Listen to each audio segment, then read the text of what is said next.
तथा राजयोग से होने वाली प्राप्तियों के विषय में विस्तृत चर्चा करेंगे। राजयोग का अर्थ होता है ऐसा योग जो सभी योगों से श्रेष्ठ है, जो सभी योगों का राजा है। योग शब्द का अर्थ होता है जुड़ना। आज हम व्यक्ति, वस्तु, वैभव एवं पदार्थों से निरंतर जुड़े हुए हैं और उसी आधार पर हमको प्राप्तियां भी हो रही हैं। जिसके पास जो शक्ति है, जो गुण है, उसी आधार पर हमको प्राप्तियां होती हैं। जब हम अपने किसी इष्ट को या किसी गुरु को याद करते हैं तो उसको हम भक्ति योग कहते हैं। राजयोग का आधार है मुख्य रूप से स्नेह और संबंध। एक बच्चे को पता होता है कि उसके पिता कौन हैं, उनके पास क्या प्रॉपर्टी है, और जब वो उनका कहना मानेगा तभी वो उस प्रॉपर्टी का वारिस बन सकता है। उसी प्रकार हमको अब ये ज्ञान हुआ कि हम एक आत्मा हैं और हम आत्माओं का पिता परमात्मा है। उनके पास गुण एवं शक्तियों रूपी प्रॉपर्टी है जिसको हम उनकी आज्ञा पर चलकर ही प्राप्त कर सकते हैं। और जब हम परम पिता परमात्मा से अपने आप को जोड़ लेते हैं तो हमारे अंदर की जो कमजोरियां हैं, जो हमारे विकार हैं, वो हमसे स्वतः दूर चले जाते हैं। क्योंकि जहां पर शक्ति है वहां पर सामर्थ्य है। इसलिए राजयोग का आधार यही है, राजयोग का विधि यही है कि देह सहित देह के जो भी संबंध हैं उन सभी से अनासक्त होकर जब हम अपने आत्म स्वरूप में टिकते हैं, ज्योति स्वरूप परमात्मा शिव पिता को स्नेह से, प्यार से सर्व संबंधी बनाकर याद करते हैं, वही सहज राजयोग है। राजयोगी बनने के लिए जीवन में कुछ नियम एवं मर्यादाओं की अनिवार्यता है, जिसमें से एक है ब्रह्मचर्य की पालना। जिस मनुष्य का लक्ष्य जीवन को आनंदित और राजयोगी बनाने का है, वह कभी शारीरिक सुंदरता, भोग वासना में अपना जीवन नहीं बिता सकता।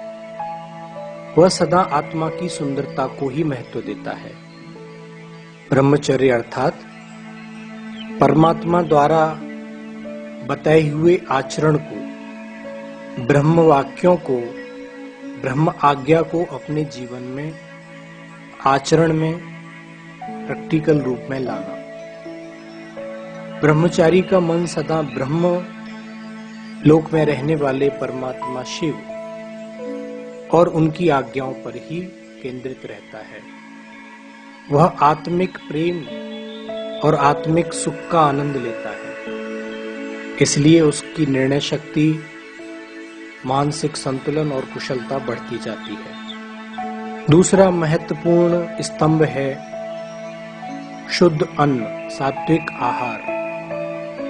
राजयोगी के लिए कहा जाता है जैसा अन्न वैसा मन। उसी प्रकार से हमारे विचारों का प्रवाह होगा। वह अपना पेट भरने के लिए कभी भी किसी हिंसा का या किसी भी प्रकार के गलत अनुचित साधनों का उपयोग नहीं कर सकता। वह अन्न को ग्रहण करने से पहले भगवान को भोग लगाता है और उसको प्रसाद के रूप में ग्रहण करता है। तीसरा स्तंभ होता है सत्संग, अर्थात सत्य परमपिता परमात्मा का बुद्धि के द्वारा संग। कहा भी जाता है कि जैसा संग वैसा रंग। योगी इस बात पर ध्यान रखता है कि उसका मन सदा सतचित आनंद स्वरूप परमात्मा के संग ही बना रहे। उसके लिए वो कोई भी अश्लील साहित्य या किसी भी प्रकार का व्यर्थ देखने सुनने में अपना समय नहीं गंवा सकता। चौथा स्तंभ है दिव्य गुणों की धारणा। जिस प्रकार अगरबत्ती पूरे घर को महका देती है, उसी प्रकार योगी अपनी आत्मिक गुण एवं शक्तियों का प्रयोग करते हुए अपने जीवन के साथ अन्य आत्माओं के जीवन को भी सुगंधित करता है। वो विनम्रता, संतोष, हर्षित मुक्ता, गंभीरता, सहनशीलता रूपी गुणों को जीवन में धारण करते हुए अपने जीवन को योग पथ पर आगे बढ़ाता है। इस प्रकार इन नियमों का पालन करते हुए सच्चा राजयोगी सदा दुख एवं अशांति से एवं अनेक बंधनों से मुक्त होता जाता है और अंत में राजयोग से प्राप्त होने वाली अष्ट शक्तियों के विषय में चर्चा करेंगे। राजयोग से पहली शक्ति प्राप्त होती है निर्णय शक्ति। राजयोगी उचित एवं अनुचित बात का शीघ्र ही निर्णय ले लेता है, क्योंकि उसकी बुद्धि शांत और शीतल होने के कारण शीघ्र निर्णय देने में समर्थ होती है। राजयोगी की परखने की शक्ति भी तीव्र होती जाती है। जिस प्रकार एक पारखी असली और नकली को तुरंत ही जान लेता है, उसी प्रकार एक योगी भी किसी भी आत्मा के संपर्क में आने से उसकी सच्चाई एवं झूठ को तुरंत ही जान लेता है। राजयोगी सहनशील होता है। जैसे वृक्ष पर पत्थर मारने पर मीठे फल देता है, उसी प्रकार राजयोगी भी, जिस प्रकार कहा गया है नमन्ति फलो वृक्षाः नमन्ति गुणो जनाः, तो राजयोगी गुणों से युक्त होने के कारण सदा सबके साथ झुककर चलता है और सभी को क्षमा करके चलता है। राजयोगी के अंदर कछुए के समान एक विशेषता आ जाती है।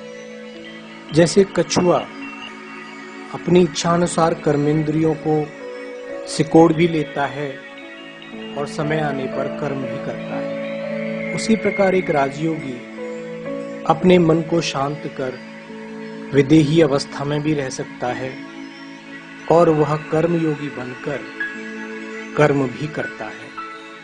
समेटने की शक्ति के कारण अपनी बुद्धि को इस विशाल दुनिया में फैलने नहीं देता, अनेक आकर्षणों से बचकर रहता है। गुण एवं शक्तियों मूल्यवान हीरे मोती को इकट्ठा करता है और अपने घर परम धाम में चलने की सदा तैयारी में रहता है। राजयोगी के अंदर सामना करने की अपार शक्ति होती है। किसी भी प्रकार की विपरीत परिस्थितियों में अपने निकट संबंधी की मृत्यु या किसी भी असामयिक घटना में वो विचलित नहीं होता।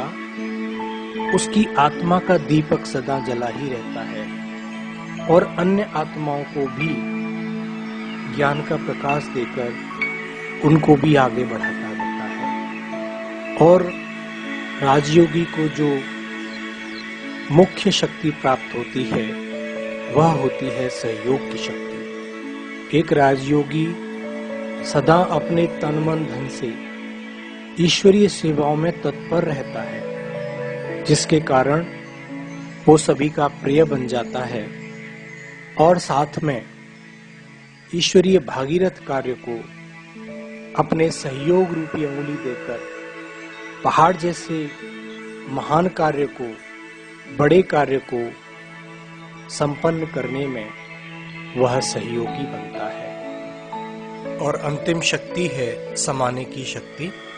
जिस प्रकार समुद्र नदियों के कचरे को नीचे तले में बिठाकर बाह्य रूप से शांत और शीतल बना रहता है, उसी प्रकार योगी व्यक्ति विशाल बुद्धि बनकर गंभीरता एवं मर्यादाओं को धारण करते हुए किसी भी आत्मा के अवगुणों को ना देख गुणों को देखता है, उसके अवगुणों को कहीं अन्यत्र नहीं फैलाता है।